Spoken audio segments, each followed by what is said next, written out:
Hi friends, आज हम अलग पायस बनाम तार এটা সৰু ভিডিও বনাম আপোনাৰ ভিডিওটো চাই থাকিব আৰু সাপোৰ্ট কৰিব আৰু সাবস্ক্ৰাইব কৰি দিব। তাৰ বাবে আমি লৈছো এয়া গাখীৰ, এয়া চাউল আৰু এয়া চেনি আৰু এয়া কাজু বাদাম আৰু এয়া তিনিটা তেজপাত। এতিয়া আমি চাউলখিনি অলপ দেৰি কাৰণে তিয়াই থব লাগিব। চাউলখিনি তিয়াই দিম।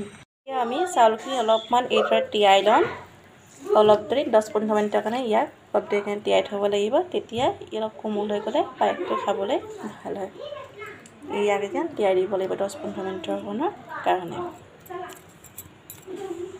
এতিয়া গেছত গাখীৰখিনি বহাই দিলোঁ আৰু ইয়াক আমি এতিয়া লাহে লাহে লৰাই থাকিব লাগিব। তাতে এই তেজপাতকেইখিলা মই অকণমান ভাঙি দি দিলোঁ আৰু এতিয়া গাখীৰখিনি লাহে লাহে লৰাই থাকিম যাতে তলত লাগি নধৰে। তলত লাগি গ'লে গাখীৰখিনি গোন্ধ ওলাই যাব আৰু পায়স খাবলৈ বেয়া হ'ব। এতিয়া আমি এই চাউলখিনি গাখীৰখিনি গৰম হৈ গ'ল কাৰণ চাউলখিনি এতিয়া আমি ইয়াত দি দিম আৰু চাউলখিনি দিও ইয়াক লাহে লাহে লৰাই থাকিব লাগিব।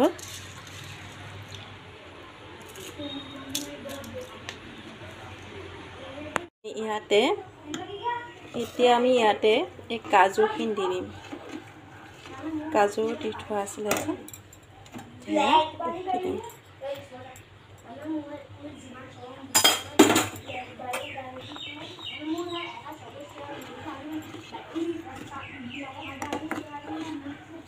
এতিয়া পায়সৰ চাউলটো অকণমান সিজিলে অলপকৈ সিজিবলৈ আৰম্ভ কৰিছে। আমি ইয়াতে এতিয়া চেনিখিনি দি দিম।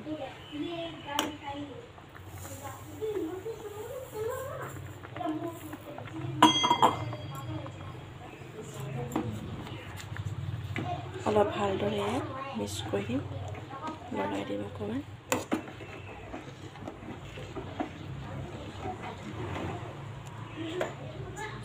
শেষত আমি ইয়াত অলপমান গাখীৰ মিলাব লাগিব।